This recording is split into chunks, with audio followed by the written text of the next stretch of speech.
Hello students, welcome to our channel गणित कक्षा। My self Mohammad Nooran और आज की इस वीडियो में हम लोग कंटिन्यू करने वाले अपने chapter light and it's phenomena को। पिछले वीडियो में हम लोगों ने लीनियर मैग्निफिकेशन को कंप्लीट किया था और साथ में कुछ छोटे मोटे टॉपिक थे उनको भी देखा था कि जैसे अपीयरेंस ऑफ ऑब्जेक्ट हो गया या कलर ऑफ लाइट हो गया, मोनोक्रोमेटिक लाइट, पॉलीक्रोमेटिक लाइट, या फिर रेड लाइट में ग्रीन लीफ किस तरीके के दिखेगा, ग्रीन लाइट में रेड रोज किस तरीके का दिखेगा, ह्यूमन आई और नॉर्मल कैमरा के बीच में क्या डिफरेंसेस है, ह्यूमन आई में होने वाले diseases, near point, far point. तो काफी छोटा मोटा टॉपिक था जिनको ऑब्जेक्टिव के पॉइंट्स हम लोगों ने कवर किया था। आज के इस वीडियो में क्या करेंगे, आज के इस वीडियो में हम लोग डिस्पर्शन ऑफ लाइट, उस पे जो क्वेश्चंस पॉसिबल है उनको डिस्कस करेंगे और साथ ही साथ स्कैटरिंग ऑफ लाइट उसको भी हम लोग देख रहे होंगे। तो आप लोग कॉपी और पेन निकाल लो, हर एक चीज को अच्छे से नोट करो और ध्यान से चीजों को समझते जाना। ओके, तो चलिए स्टार्ट करते हैं। अच्छा, स्टार्ट करने से पहले आज का जो ये वीडियो है इसमें हम लोग लाइट चैप्टर के जो भी थ्योरेटिकल पोर्शन है उम्मीद है कि उसको पूरा का पूरा कंप्लीट कर लेंगे। नेक्स्ट वीडियो में हम लोग R = 2F का डेरिवेशन करेंगे और जो डेविएशन ऑफ प्रिज्म है उसको कंप्लीट करेंगे। तो जिन स्टूडेंट्स का ये लाइट चैप्टर ट्यूशन में, स्कूल में हो गया, बहुत अच्छी बात है। जिनका नहीं हुआ जल्द से जल्द इस थ्योरी पोर्शन को कंप्लीट कर लो, क्योंकि चांसेस है कि हम संडे के दिन क्या करवाएंगे, क्वेश्चंस करवाएंगे, चाहे वो प्रीवियस ईयर के क्वेश्चंस हो या फिर ABTS से क्वेश्चन है। ज्यादा चांसेस प्रीवियस ईयर क्वेश्चंस को करवाने का है, ठीक है। तो वो तभी आप लोगों को मजा आएगा या समझ में आएगा जब आपका थ्योरी कंप्लीट होगा, चैप्टर आप पढ़े हुए होगे, आप खुद आंसर दे रहे होगे, तब आपको ज्यादा मजा आएगा, ठीक है। तो इस चीज को जल्दी से जल्दी आप लोग कंप्लीट कर लेना। अब हेडिंग लगाओ यार, ज्यादा बात नहीं करते हैं, डिस्पर्शन ऑफ लाइट। तो हेडिंग लगाओ,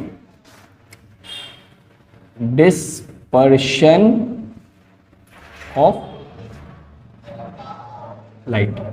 अब डिस्पर्शन ऑफ लाइट का क्या मतलब है, मतलब बाद में समझेंगे, डेरिवेशन बाद में समझेंगे, हुआ क्या चीज वो समझो। तो हुआ कुछ इस तरीके का कि हम लोगों के सामने एक साइंटिस्ट थे, हम लोगों के सामने नहीं, हम लोगों से बहुत पहले एक साइंटिस्ट थे जिनका नाम था सर आइजैक न्यूटन। उसके नाम में सर लगाना जरूरी है क्योंकि ये इतने महान थे, ठीक है। मेरा favourite, one of the most favourite scientist में से एक है सर आइजैक न्यूटन। ओके, तो सर आइजैक न्यूटन ने क्या किया, एक एक्सपेरिमेंट किया। उस एक्सपेरिमेंट में उन्होंने व्हाइट लाइट को, जो व्हाइट लाइट आता है, व्हाइट लाइट क्या होगा कि हम लोग जो ट्यूबलाइट अभी जो लाइट आ रहा है ये कौन सा कलर का है, व्हाइट लाइट है। जो सन से लाइट आ रहा है वो कौन सा कलर का है, व्हाइट लाइट है। तो जो व्हाइट लाइट होता है उस लाइट को क्या करवाया, एक प्रिज्म से पास करवाया। प्रिज्म क्या होता है बाबू, प्रिज्म कुछ इस तरीके का एक ऑब्जेक्ट होता है, ठीक है। एक ऑब्जेक्ट जिसका ट्रायंगुलर शेप होता है और बाकी का जो साइड्स होता है वो क्या होता है, रेक्टेंगल शेप में होता है, कुछ इस तरीके का होता है, इस तरीके का होता है, देखो।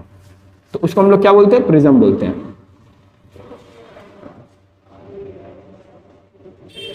इस तरीके का कुछ होता है, ठीक है। तो प्रिज्म आप लोग गूगल पे सर्च करना, देखना आपको प्रिज्म के शेप दिख जाएगा। तो प्रिज्म कुछ इस तरीके का शेप होता है जिसमें एक साइड क्या होता है, ट्रायंगल होता है, बाकी का जो 3 साइड होता है वो क्या होता है, रेक्टेंगल होता है। जैसे यहाँ पे एक रेक्टेंगल आ गया, एक ये वाला साइड पे एक रेक्टेंगल आ गया और एक इस पे भी रेक्टेंगल आता है जो उस साइड पीछे है, आपको दिख नहीं रहा है, और बाकी का 2 साइड पीछे पीछे क्या होता है, आपका ट्रायंगल होता है, ठीक है।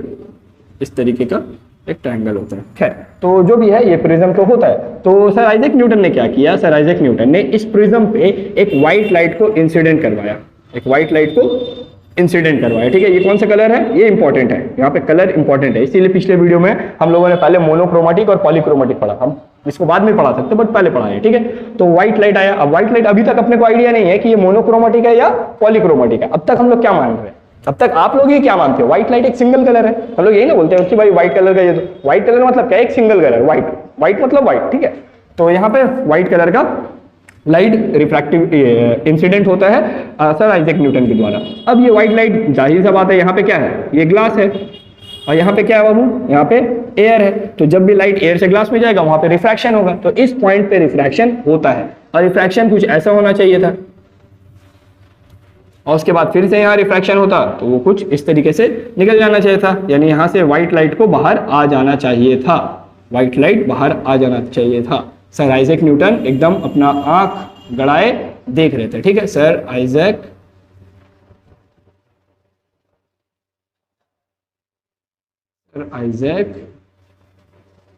न्यूटन्स आई, सर आइजैक न्यूटन का आंख।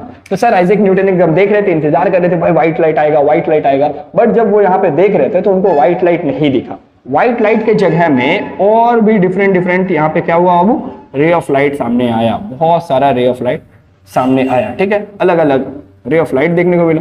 तो आइंस्टाइन सोचे कि भाई हम तो यहाँ, आइंस्टाइन बोल रहे, आइजैक न्यूटन सोचे कि यहाँ से हम व्हाइट लाइट डालें, और यहाँ से क्या हुआ, बहुत सारा different different colours of light निकलना चालू हुआ। ऊपर में रेड है, नीचे में वॉयलेट है, और भी बीच में बहुत सारा कलर है, ग्रीन है, येलो है, ठीक है। रेनबो में जितना सारा कलर्स होता है वो सारा कलर्स आइजैक न्यूटन को यहाँ पे देखने को मिला। तो सोचे कि भाई हुआ क्या, हम व्हाइट लाइट डाले, व्हाइट लाइट ग्लास के अंदर गया या प्रिज्म के अंदर गया, ग्लास के अंदर बोलो या फिर इसको क्या बोल सकते हो आप लोग, प्रिज्म बोल सकते हो।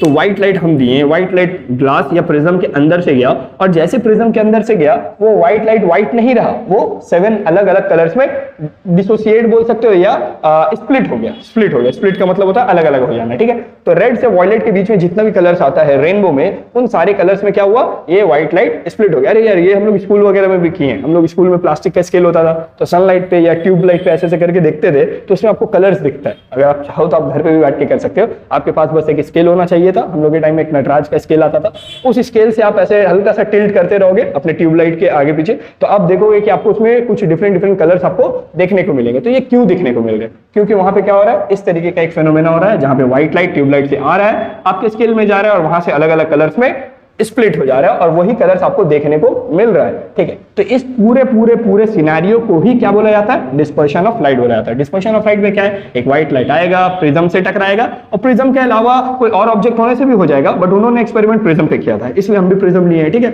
आप कोई भी रिफ्रैक्टिव मीडियम लोगे वहां पे होगा, ठीक है। तो एक व्हाइट लाइट आएगा, रिफ्रैक्टिव मीडियम से टकराएगा, और 7 अलग अलग कलर्स में या अपने जो भी कलर्स उसके अंदर मौजूद है उन कलर्स में क्या होगा, टूट जाएगा। एक व्हाइट लाइट आएगा, रिफ्रैक्टिव मीडियम से टकराएगा, और उसके अंदर जितना भी कलर्स है, उसके अंदर जितना भी कलर्स है वो सारे अलग अलग कलर्स में क्या होगा, टूट जाएगा। और इसी टूटने को क्या बोला जाता है, डिस्पर्शन ऑफ लाइट बोला जाता है। तो हम लोग इसका अगर डेफिनेशन पूछेगा तो हम लोग क्या लिखेंगे, द फेनोमेना, एक ऐसा फेनोमेना ऑफ स्प्लिटिंग, एक ऐसा फेनोमेना जिसमें स्प्लिट होता है, स्प्लिटिंग ऑफ क्या चीज, स्प्लिटिंग ऑफ व्हाइट लाइट। जो व्हाइट लाइट है वो स्प्लिट होता है, किसमें स्प्लिट होता है, इनटू इट्स कॉन्स्टिट्यूएंट कलर्स, ठीक है। अपने जो भी कलर्स है, जो भी कॉन्स्टिट्यूएंट कलर्स का मतलब हो गया उसके अंदर जो जो कलर मौजूद है वो सारे कलर्स, ठीक है। जनरली हम लोग यहाँ पे बुक में क्या देखते हैं कि यहाँ पे 7 कलर लिखा होता है, ठीक है भाई, 7 कलर ही होगा। जब बुक बोल रहे तो हम लोग 7 ही बोल रहे हैं, बट ऐसे कॉन्स्टिट्यूएंट कलर आप लिख सकते हो कि भाई एक ऐसा फेनोमेना जिसमें व्हाइट लाइट स्प्लिट होता है, किसमें स्प्लिट होता है, अपने कॉन्स्टिट्यूएंट कलर, यानी जिन जिन कलर से वो मिलकर बना है उन कलर्स में क्या होता है, टूट जाता है, ठीक है। उसी को हम लोग क्या बोलते हैं, is known as dispersion. So sorry यार, तबीयत सही नहीं है, मौसम बदल रहा है और मौसम के साथ तबीयत भी बदल रहा है। खैर, तो डिस्पर्शन ऑफ लाइट समझ में आया। डिस्पर्शन में क्या हुआ, व्हाइट लाइट आ रहा है, किसी प्रिज्म से टकरा रहा है और अलग अलग कलर्स में बिखर जा रहा है। एक चीज याद रखना कि जो व्हाइट लाइट है कौन कौन से कलर्स में टूटता है। तो व्हाइट लाइट आपका किस में टूटता है बाबू, हम लोग पढ़ते थे तो हम लोगों के सरों ने बताया या मैम ने बताया कि बाबू ऐसे याद रखना, विबग्योर,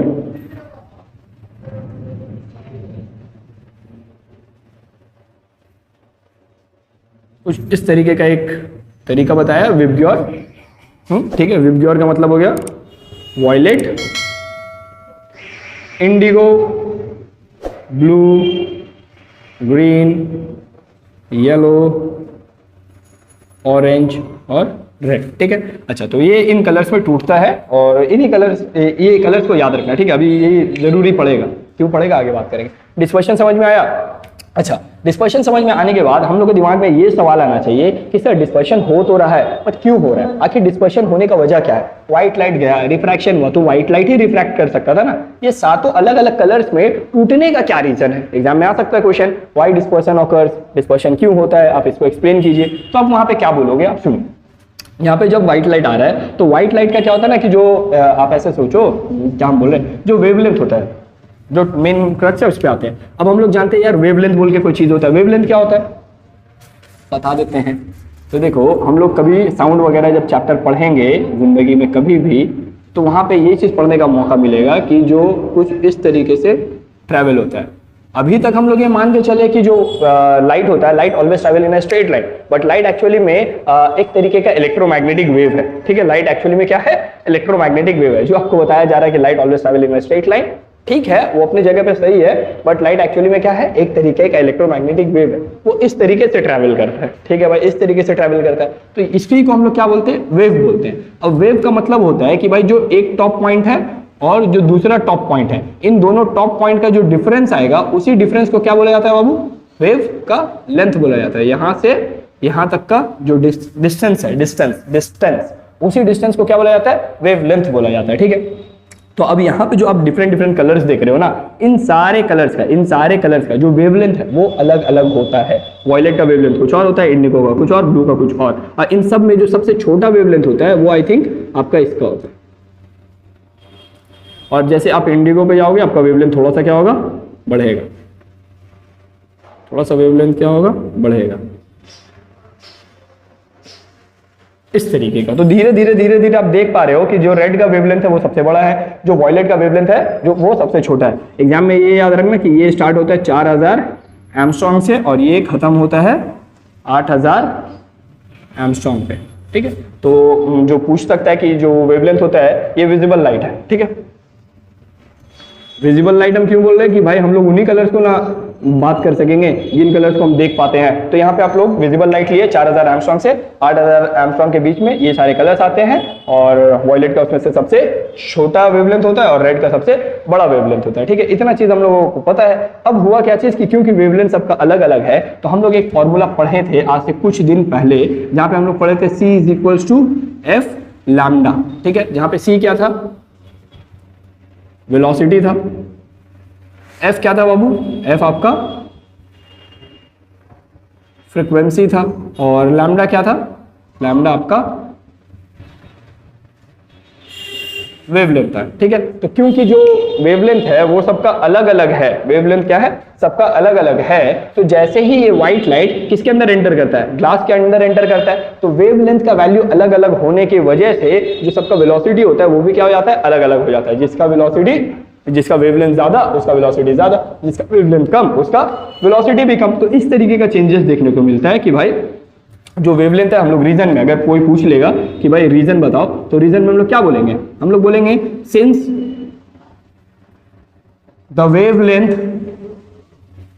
जो वेवलेंथ है of different colour of light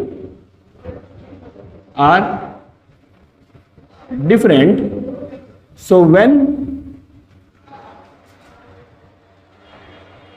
they enter into any refractive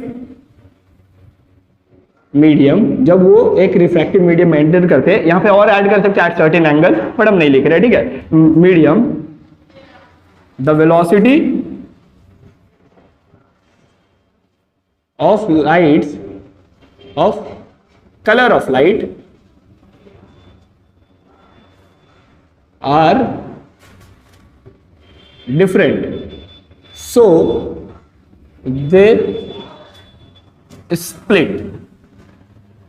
इस वजह से वो क्या हो जाता है, स्प्लिट हो जाता है। तो थोड़ा सा और इसको अच्छे से बना के लिख सकते हो कि भाई जो वेवलेंथ होता है डिफरेंट कलर्स ऑफ लाइट का, वो क्या होता है, डिफरेंट होता है। और जब भी ऐसा होता है, और क्योंकि ऐसा होता है और इस वजह से जब वो एंटर करता है रिफ्रैक्टिव मीडियम में, तो जो वेलोसिटी होता है अलग अलग कलर ऑफ लाइट का, वो भी क्या हो जाता है, डिफरेंट हो जाता है according to this formula C = F lambda. और वो जो भी कलर ऑफ लाइट होता है वो क्या हो जाता है, स्प्लिट हो जाता है, अलग अलग कलर्स में स्प्लिट हो जाता है। तो आई गेस आप लोगों को रीजन समझ में आया होगा, ठीक है, रीजन समझ में आया होगा। अच्छा, तो इससे एक चीज और हम लोगों को समझ में आया, क्योंकि ग्लास में गया तभी क्या हुआ, रिफ्रैक्शन हुआ, तभी ना ये कलर, ये जो भी अलग अलग कलर्स है वो देखने को मिला। आपके दिमाग में एक और क्वेश्चन आना चाहिए कि सर यहाँ पे आप बोल रहे हैं कि वेवलेंथ अलग है, जैसे ही वो ग्लास में गया तो ये सब अलग अलग हो गया। तो जब एयर में था, एयर हवा, तो जब एयर में था उस टाइम में भी तो वेवलेंथ अलग था, हवा वो एकदम अलग था, वेवलेंथ आपका उस टाइम में क्या था, अलग था। अब जब क्योंकि वहां पे वेवलेंथ अलग था, वहां पे वेवलेंथ अलग था, तो वहां पे भी कलर्स ऑफ लाइट को क्या होना चाहिए, स्प्लिट हो जाना चाहिए ना, क्योंकि वेवलेंथ अलग तो वेलोसिटी ऑफ कलर क्या होगा, अलग अलग हो जाएगा। और वेलोसिटी अलग हो तो कलर्स भी क्या हो जाएगा,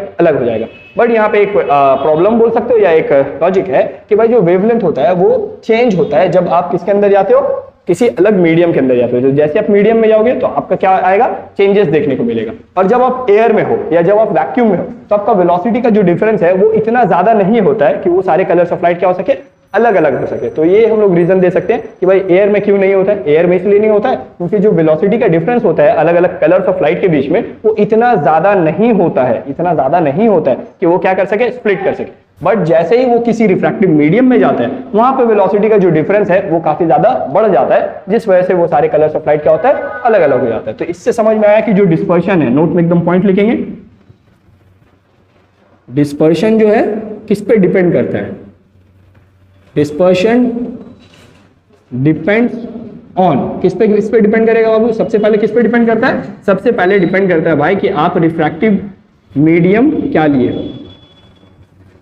आप यहाँ पे रिफ्रैक्टिव मीडियम लिख लो या फिर हम उससे भी अच्छा बोलेंगे आप यहाँ पे रिफ्रैक्टिव इंडेक्स लिख लो। हम लोग पढ़े हैं रिफ्रैक्टिव इंडेक्स क्या होता है, रिफ्रैक्टिव इंडेक्स यानी म्यू का वैल्यू। तो जिसका म्यू का वैल्यू जितना ज्यादा उसमें स्प्लिट उतना ज्यादा होगा, जिसका म्यू का वैल्यू कम उसमें स्प्लिट भी क्या होगा, कम होगा। दूसरा चीज रिफ्रैक्शन किस पे डिपेंड करता है, आपका वेवलेंथ ऑफ लाइट पे डिपेंड करता है। वेवलेंथ ऑफ लाइट, जो आप कलर ऑफ लाइट ले रहे हो उसका वेवलेंथ क्या है, अगर है अलग अलग, ये वेवलेंथ ज्यादा है तो ज्यादा रेडिएशन होगा, कम है तो कम होगा। वेवलेंथ के बाद क्या आ गया आपका,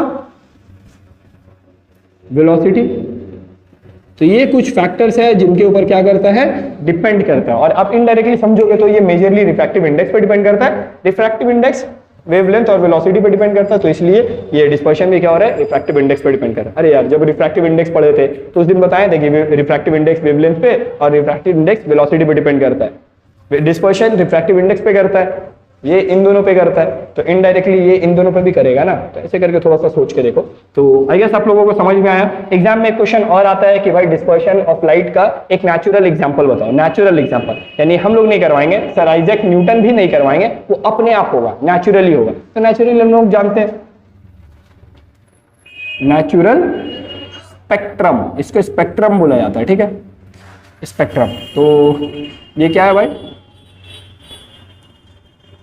रेनबो, ठीक है। तो हम लोग को पता है रेनबो बोल के भी एक फेनोमेना होता है, नेचर में हम लोग को देखने को मिलता है। तो वो रेनबो कहाँ से किसका देना है, डिस्पर्शन ऑफ लाइट का देना है। अगर डिस्पर्शन नहीं होता तो आज तक हम लोग जो रेनबो देखे हैं वो हम लोग नहीं देख पाते, ठीक है। खैर एग्जाम में और क्वेश्चन क्या आता है कि जो इन ये कलर्स ऑफ लाइट है, इन कलर ऑफ लाइट में ज्यादा डेविएशन किसका होगा और कम डेविएशन किसका होगा, यानी मैक्सिमम डेविएशन ऑफ लाइट किसका होगा, मिनिमम डेविएशन ऑफ लाइट किसका होगा, जब भी हम लोग डिस्पर्शन करवाएंगे। तो ये सब एमसीक्यूज में क्वेश्चन है, तो प्लीज आप इसको लिख के रखो नोट में। तो यहाँ पे हम क्या बोले कि जो वॉयलेट होता है उसका डिविएशन मैक्सिमम होता है, बिकॉज उसका जो वेवलेंथ है वो क्या है, बहुत छोटा है। तो हम लोग यहाँ पे लिखेंगे, क्या लिखेंगे, वॉयलेट हैज मैक्सिमम, मैक्सिमम नहीं लिख रहे, मैक्स लिख दे रहे, ठीक है, max deviation.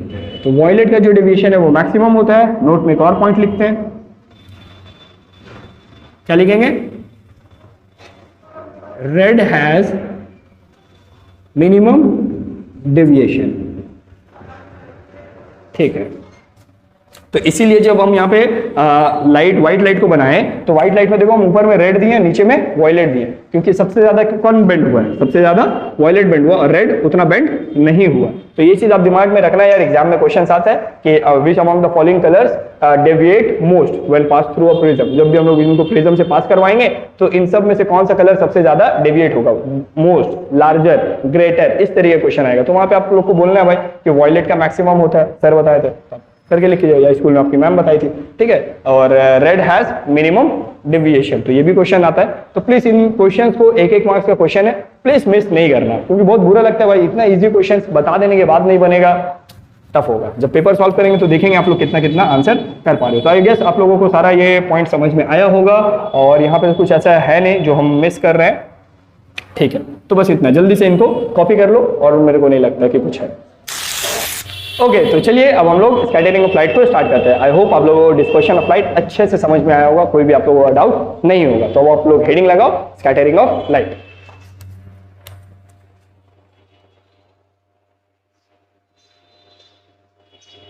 Scattering of light. तो देखो स्कैटरिंग ऑफ लाइट में होता क्या है, डिस्पर्शन तो समझ में आ गया कि कोई रे ऑफ लाइट आया, कुछ कलर ऑफ लाइट आया, कुछ कलर ऑफ लाइट को हम लोग बोल सकते हैं पॉलीक्रोमेटिक लाइट, और वो किसमें स्प्लिट हो गया, मोनोक्रोमेटिक में, डिस्पर्शन।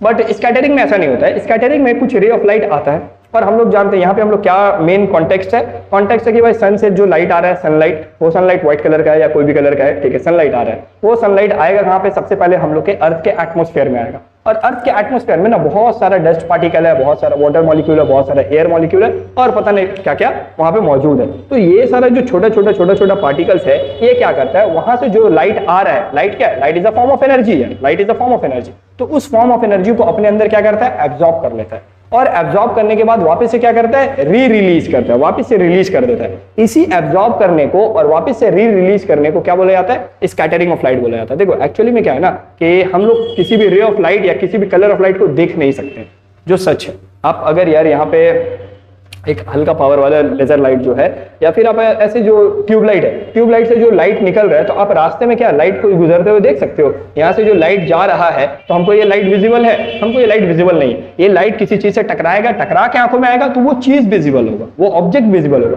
ये जो लाइट है वो विजिबल नहीं होगा। बट कभी कभी ऐसा भी हुआ होगा आप लोगों के साथ कि मॉर्निंग में घर में मॉर्निंग के टाइम में सनलाइट आ रहा हो, ठीक है, उस सनलाइट में मम्मी वहां पे झाड़ू लगा रही हो या आप कुछ ऐसा किए जिससे बहुत ज्यादा धूल उड़ा, डस्ट उड़ा, तब आपको एक सनलाइट का पाथ दिखता है कि भाई ये देखो सनलाइट जा रहा है और उसमें बहुत सारा धूल भी दिखेगा आपको, छोटा छोटा डस्ट का पार्टिकल भी उड़ रहा होगा और उतने के बीच में ही आपको वो डस्ट पार्टिकल या हर चीज दिखाई देगा, उसके बाहर आपको नहीं दिखेगा। तो वो जो आपको थोड़ा सा पाथ देखने को मिला, वो पाथ क्यों देखने को मिला, जस्ट बिकॉज वहां पे क्या हो रहा था, स्कैटरिंग ऑफ लाइट हो रहा था। तो स्कैटरिंग का मतलब क्या है, अच्छा से समझो, कोई रे ऑफ लाइट आ रहा है, उस रे ऑफ लाइट के अंदर जो एनर्जी है उस एनर्जी को अपने अंदर एब्जॉर्ब कर लेना और वापस से उसी एनर्जी को क्या करना, सेम वेवलेंथ के साथ रिलीज करना। This is important, same wavelength के साथ रिलीज करना, this is known as scattering of light, ठीक है। तो अगर कोई आपसे पूछता है स्कैटरिंग ऑफ लाइट क्या है तो आप वहां पे क्या बोलेंगे कि सर एक ऐसा फेनोमेना, द फेनोमेना या the process, phenomena, the phenomena in which light energy is absorbed, ठीक है, ये एब्जॉर्ब कर लेता है। अच्छा, एब्जॉर्ब बाय, कौन एब्जॉर्ब करता है बाबू इसको, तो हम लोग सर बोले हैं डस्ट एब्जॉर्ब कर सकता है सर, वाटर का जो ड्रॉपलेट है वो एब्जॉर्ब कर लेता है, वाटर ड्रॉपलेट्स, ठीक है, एयर का जो मॉलिक्यूल है वो कर सकता है इस चीज को, किसको, एब्जॉर्ब करने को। तो हम लोग अब तक क्या बोले कि एक ऐसा फेनोमेना जिसमें क्या होता है, जो लाइट होता है, लाइट का जो एनर्जी होता है वो एब्जॉर्ब हो जाता है बाय इन सारी चीजों के एंड री एमिट, एमिट का मतलब होता है निकल जाना, आप रिलीज भी लिख सकते हो, री रिलीज, ठीक है, री इमिट विथ सेम, ये इंपॉर्टेंट है, सेम वेवलेंथ, उस सेम वेवलेंथ के साथ क्या होता है, एमिट होता है, this is important, with same wavelength in all direction. यार क्या हुआ मार्कर को, in all direction is called, marker change कर ले रहे, is called dispersion, लिखने हैं भाई स्कैटरिंग में पढ़ा रहे हैं, is called scattering of light।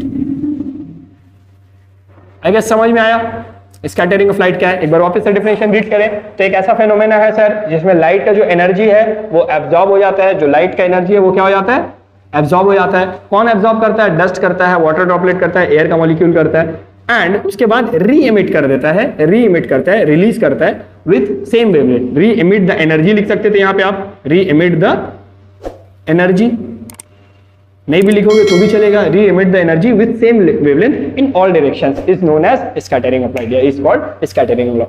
पक्का से, ठीक है। अब यार मेरे को एक चीज बताओ कि जो एब्जॉर्प्शन होगा और री रिलीज होगा कौन सबसे ज्यादा करेगा या किसका सबसे ज्यादा होगा, क्या होगा वो थोड़ा सा मेरे को बताओ, किसका सबसे ज्यादा होगा। तो यहाँ पे हम लोग को पता होना चाहिए जो क्या बोल रहे हैं, स्कैटरिंग होना है, ठीक है। तो स्कैटरिंग डिपेंड करता है तुम्हारा कुछ फैक्टर्स पे। अभी फिलहाल इतना दिमाग में रखो कि ये सबसे ज्यादा किस पे डिपेंड करता है, वेवलेंथ पे। वेवलेंथ भी नहीं बोल सकते, इंटेंसिटी ऑफ लाइट, ठीक है, इंटेंसिटी ऑफ लाइट पे डिपेंड करता है। और जो इंटेंसिटी ऑफ लाइट होता है वो किस पे डिपेंड करता है, वेवलेंथ के 1 का पावर 4 पे। यानी एक तो इनवर्सली प्रोपोर्शनल है किसका, इंटेंसिटी वेवलेंथ का इनवर्सली प्रोपोर्शनल है। और कैसा इनवर्सली प्रोपोर्शनल है कि वेवलेंथ का power 4।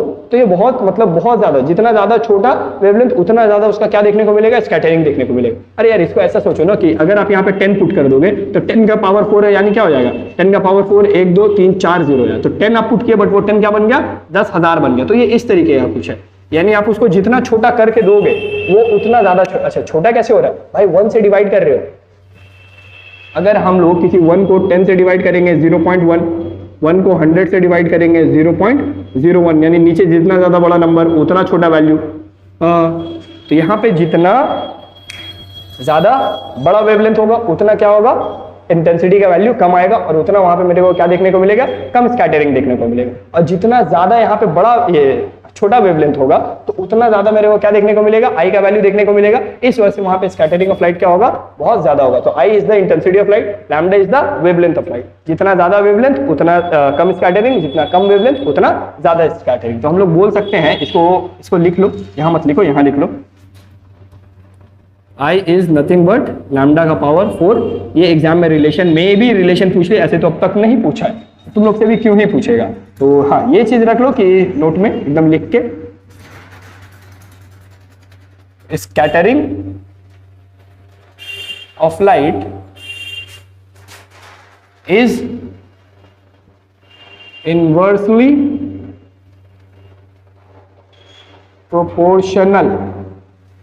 Proportional to wavelength of light.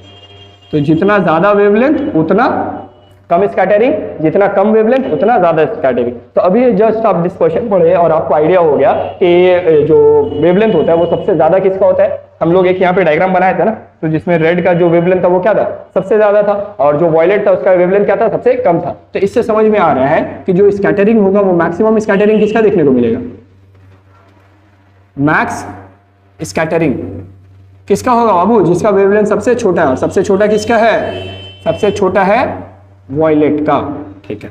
और दूसरा पॉइंट नोट में क्या लिखोगे, मिनिमम किसका होगा। एक चीज देखो अच्छा है, जिसका डिस्पर्शन ज्यादा हो रहा है उसका स्कैटरिंग भी ज्यादा हो रहा है, डिस्पर्शन के रेड है ना। वॉयलेट का डिस्पर्शन क्या था, मैक्सिमम था, डेविएशन, डिस्पर्शन मतलब डेविएशन, और रेड का जो डिस्पर्शन था, डेविएशन क्या था, मिनिमम था। यहाँ पे भी क्या है, मिनिमम। तो इस चीज को थोड़ा सा आप लोग याद रख सकते हो, ठीक है। तो स्कैटरिंग का देखो फेनोमेना तो बस इतना ही। स्कैटरिंग का एग्जाम में पूछता है कि भाई स्कैटरिंग क्या है, आपको ये बोलना है स्कैटरिंग ऑफ लाइट वेवलेंथ पे कैसे डिपेंड करता है, इनवर्सली डिपेंड करता है। अगर रिलेशन पूछ लिया तो I इज इक्वल्स टू मत दे देना, वहां पे प्रोपोर्शनल का साइन दे देना, इस तरीके का। तो I प्रोपोर्शनल 1/4, जितना ज्यादा वेवलेंथ उतना यहाँ पे I का वैल्यू कम, और जितना कम वेवलेंथ उतना ज्यादा I का वैल्यू। इस बेसिस पे वॉयलेट का जो वेवलेंथ है सबसे छोटा होता है तो मैक्सिमम स्कैटरिंग होगा, और रेड का जो वेवलेंथ होता है सबसे मिनिमम, ये मैक्सिमम होता है इसलिए वहां मिनिमम स्कैटरिंग होगा। तो इन सारे क्वेश्चंस को आप लोग को याद रखना है। अब इस पे कुछ बढ़ के जो क्वेश्चन आता है वो कुछ इस तरीके का रहता है कि वाई वी यूज, हम क्वेश्चन लिख रहे हैं, हम आंसर से इन सबका बोल देंगे, एक्सप्लेन कर देंगे, लिखेंगे नहीं क्योंकि बहुत बड़ा हो जाएगा, ठीक है। When we use, why we use red light as a sign of danger. देखो हम नोट्स वगैरह बनाए हैं, ठीक है, तो नोट्स में हम कोशिश करेंगे इन क्वेश्चंस को ऐड करें ताकि आप लोग आराम से याद कर पाओ नोट्स को डाउनलोड करके, ठीक है। तो वहां पे काम हो जाएगा, तो हर चीज यहाँ पे लिखना जरूरी नहीं है। तो बोला why we use red light as a sign of danger, तो यार हम लोग रेड लाइट को ही क्यों इस्तेमाल किए, जाहिर सा बात है। आप देखोगे कि आपका जो एम्बुलेंस होता है, एम्बुलेंस में वो जो ऐसा प्लस वाला जो सिंबल बनता है ना इस तरीके का, तो ये प्लस वाला सिंबल की ये कौन से कलर से लिखा होता है, रेड कलर से लिखा हुआ रहता है। रेड और व्हाइट यूज किया जाता है, व्हाइट एज अ बैकग्राउंड और रेड उस पर लिखने के लिए। फिर आप ट्रैफिक सिग्नल देखते हो तो वहां पे आपको रेड कलर देखने को मिलता है, या फिर आपको ट्रेन को जो झंडा वगैरह दिखाया जाता है रोकने के लिए तो वो रेड कलर, मूवीज वगैरह में भी देखे हैं कि भाई जो हीरोइन होती है वो कोई रेड कलर का दुपट्टा या कुछ मतलब पहनाती है अपने हीरो को बचाने के लिए ट्रेन से, ठीक है। एक मूवी था Shivaji the boss, Shivaji the boss में ये सीन देखा गया था। खैर छोड़ो, मूवी की बात नहीं करते हैं। तो रेड कलर को अब तक हम लोग ये देखें कि भाई डेंजर के तौर पे इस्तेमाल करते आए हैं, बट क्यों करते हैं, क्यों ऐसा करते हैं। तो हुआ क्या चीज, हम लोग जानते हैं कि भाई जब भी रे ऑफ लाइट गुजरेगा तो वो कहां से गुजरेगा, जो एयर है आसपास में यहीं से गुजरेगा। अब हम यहाँ से अगर एक रेड लाइट ऑन किए और यहाँ से वो दीवार तक जा रहा है, यहाँ पे एक दीवार है तो यहाँ से वो दीवार तक जो जा रहा है, तो इस बीच में बहुत सारा एयर का मॉलिक्यूल है, वो एयर का मॉलिक्यूल वो या वो डस्ट का पार्टिकल जो हमको नहीं दिख रहा है बट वो है, तो वो सारा क्या करेगा, इस रेड लाइट को एब्जॉर्ब करने का कोशिश करेगा। और क्योंकि एब्जॉर्ब कर लेगा, यहां से मान लो यहां तक फेंके और यहीं पे एब्जॉर्ब होके खत्म हो गया, तो ये लाइट क्या आगे पहुंच पाएगा?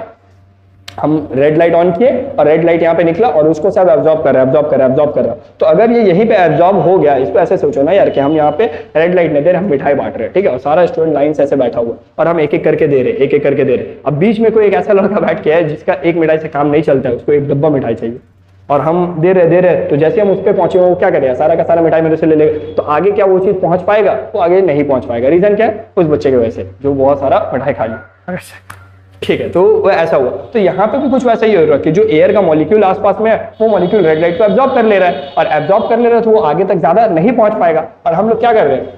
डेंजर में इस्तेमाल कर रहे हैं यार। डेंजर का मतलब भाई आगे कुछ ऐसा है जिससे आपका जान को खतरा है, चांसेस है एक्सीडेंट हो जाएगा, आपका नहीं किसी और का, यानी कुछ ऐसा है जो बहुत ज्यादा खतरनाक है। तो खतरनाक वाले चीज को आपको जितना जल्दी पता चल जाए उतना अच्छा है। अगर मेरे को पता चल जाए कि सामने मतलब ट्रैफिक सिग्नल ऑन है और रेड लाइट, हम 80 के स्पीड में गाड़ी चला के आ रहे हैं, हमको दूर से दिख जा रही है यार सिग्नल रेड हो गया, तो हम क्या करेंगे? ब्रेक अप्लाई करना चालू कर देंगे। और अगर कोई ऐसा लाइट यूज कर रहे हैं जो बहुत दूर से नहीं दिखता, विजिबल नहीं होता है, उतना अच्छा से समझ में नहीं आ रहा, तो हम बहुत करीब जाएंगे, तब हमको पता चले अरे यार यहाँ तो सिग्नल रेड है, ये रेड बोल रहे, स्टॉप करना है मेरे को गाड़ी को, और हम स्टॉप करेंगे तो शायद इट्स टू लेट, ठीक है। तो इसीलिए रेड कलर को क्या इस्तेमाल किया जाता है? As a sign of danger इस्तेमाल किया जाता है। क्यों? क्योंकि रेड का अभी हम लोग पढ़े कि जो स्कैटरिंग है वो मिनिमम है। मिनिमम स्कैटरिंग का मतलब कम से कम एब्जॉर्प्शन, और जितना कम एब्जॉर्प्शन उतना ज्यादा दूर तक क्या करेगा? ट्रैवल करेगा। तो हम लोग यहाँ पे बोल सकते हैं, लिख देते हैं हम छोटा सा आंसर एक, बिकॉज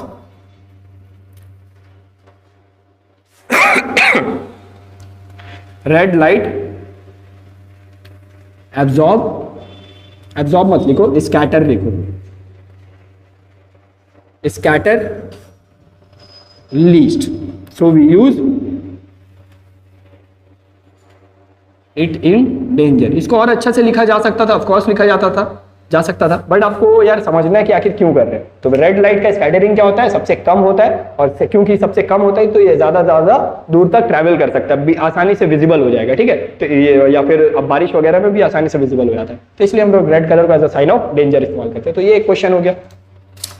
दूसरा क्वेश्चन आता है कि वाई स्काई लुक्स ब्लू, इनको बोलना आता है यार, ब्लू। तो स्काई ब्लू क्यों दिखता है? तो देखो यहाँ पे भी क्या है, स्कैटरिंग ऑफ लाइट ही हो रहा है। जब सनलाइट आया तो सनलाइट में से जो सारा कलर ऑफ लाइट है वो क्या हुआ, उन सबका वेवलेंथ क्या था? बड़ा था। तो बड़ा वेवलेंथ होने की वजह से वो सारा कलर ऑफ लाइट उतना ज्यादा एब्जॉर्ब नहीं हुआ। बट जो वॉयलेट कलर है या जो ब्लू कलर है उसका जो वेवलेंथ बहुत ज्यादा छोटा, इतना छोटा है कि भाई वो क्या हुआ, एब्जॉर्ब हो गया। एब्जॉर्ब होने के थोड़ी देर बाद वो वापस से रिलीज हुआ। तो क्योंकि सारा कलर जा चुका था और सिर्फ वहां पे कौन सा कलर था? Violet colour. तो वॉयलेट कलर हम लोग को दिखता है, और हम लोग को लेट से क्या दिखता है? वॉयलेट कलर दिखता है, ठीक है। तो यहाँ पे कुछ इस तरीके का सिनेरियो हो रहा है कि भाई जो तुम्हारा स्काई है, उस स्काई में सारा कलर ऑफ लाइट आया, बट उन सब में जो सबसे छोटा वेवलेंथ था, वो छोटा वेवलेंथ किसका था? आपका वॉयलेट कलर का था। क्योंकि वॉयलेट का वेवलेंथ सबसे छोटा है तो उसका स्कैटरिंग क्या होगा? सबसे ज्यादा होगा, मैक्सिमम स्कैटरिंग होगा। मैक्सिमम स्कैटरिंग का मतलब ज्यादा से ज्यादा एनर्जी एब्जॉर्ब, ज्यादा से ज्यादा एनर्जी उसमें क्या हुआ? रिलीज भी हुआ। इसी अमाउंट रिलीज और एब्जॉर्ब की वजह से जो पूरा स्काई है वो मेरे को क्या दिखता है? ब्लू दिखता है। बट अब यहाँ पे भी एक क्वेश्चन मेरे से स्टूडेंट किया था कि सर आप वॉयलेट लिखवाए हैं और बोल रहे कि ब्लू दिखता है। तो देखो यहाँ पे चीज जाहिर सा बात है, वॉयलेट का स्कैटरिंग ज्यादा हो रहा है, ब्लू का थोड़ी ना। तो हम लोग को ब्लू क्यों दिखता है, वॉयलेट क्यों नहीं दिखता है, ये क्वेश्चन है। तो इसका रीजन ये है कि जो हम लोग आइस होता है, हम लोग का ह्यूमन आई, हम लोग का आंख जो है ऐसा नहीं है कि हर कलर के लिए बहुत ज्यादा सेंसिटिव है, वो कुछ कलर्स के लिए बहुत ज्यादा सेंसिटिव है। रेड हो गया, ग्रीन हो गया, ब्लू हो गया, तो इन सब कलर्स के लिए हम लोग का आंख बहुत ज्यादा सेंसिटिव है। अब ब्लू जो है हम लोग के लिए सब ब्लू है, वो डीप ब्लू हो, स्काई ब्लू हो, रॉयल ब्लू हो, तो वो सब एक ही कैटेगरी में आता है, ब्लू।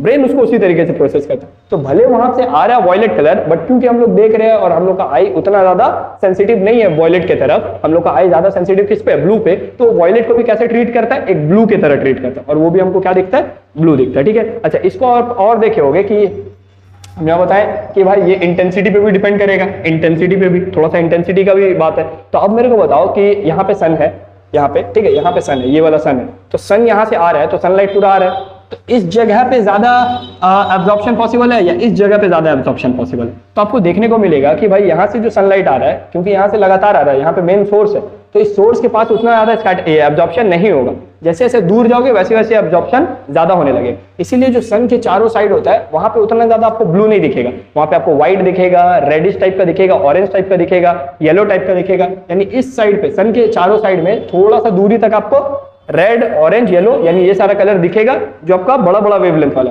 बट जैसे जैसे आप दूर जाओगे, जैसे जैसे आप दूर जाओगे वैसे वैसे आपको क्या देखने को मिलेगा, ब्लू कलर दिखेगा। तो पूरा स्काई ब्लू होता है, बट सूरज जहां पे है वहां पे आपको बहुत ज्यादा ब्लू देखने को नहीं मिलेगा, ऑरेंज या येलो देखने को मिलेगा। तो वाई स्काई लुक्स ब्लू, तो इसका आंसर हम लोग क्या लिख सकते हैं भाई, बिकॉज वॉयलेट स्कैटर मोस्ट, ठीक है। तो इसका सिंपल बस इतना ही हम लिख रहे हैं, बाकी जो नोट्स होगा उसमें ऐड करने का कोशिश करेंगे, because violet scatter most. Note में एक और पॉइंट याद रखना यार कि स्कैटरिंग जब होता है the released light has same wavelength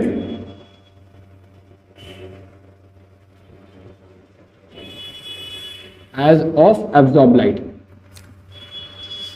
तो यहाँ पे ये लिखा है कि भाई जो एब्जॉर्ब लाइट होता है और जो रिलीज लाइट होता है, इन दोनों का जो वेवलेंथ होता है वो क्या होता है, सेम होता है। तो प्लीज इस पे दिमाग में रखना, ये क्वेश्चंस आने का चांसेस रहता है, ठीक है, इन तरीके का क्वेश्चंस आता है। अब एक छोटा सा और टॉपिक है हम लोग का इलेक्ट्रोमैग्नेटिक वेव का। तो इलेक्ट्रोमैग्नेटिक वेव में ना हम लोग टाइप्स ऑफ इलेक्ट्रोमैग्नेटिक वेव पढ़े हैं, स्टार्टिंग में हम शायद बताए थे या पता नहीं आप लोगों को नहीं भी बताए होंगे। तो अलग अलग टाइप का इलेक्ट्रोमैग्नेटिक वेव होता है। हम लोग जानते हैं कि भाई जो लाइट है, light is also a form of visible light, जो हम लोग पढ़ रहे हैं ये भी क्या है, एक तरीके का इलेक्ट्रोमैग्नेटिक वेव है, ईएम वेव है। हम जब प्रॉपर्टी पढ़ाए थे तब हमको याद है, हम लिखवाए थे, ठीक है। तो यहाँ पे भी हम लोग को पता है कि भाई बहुत सारा तरह तरह का लाइट होता है, जैसे आपका एक होता है यार गामा रे, ठीक है, गामा रे, एक्स रे, ठीक है, फिर यूवी रे, फिर विजिबल लाइट,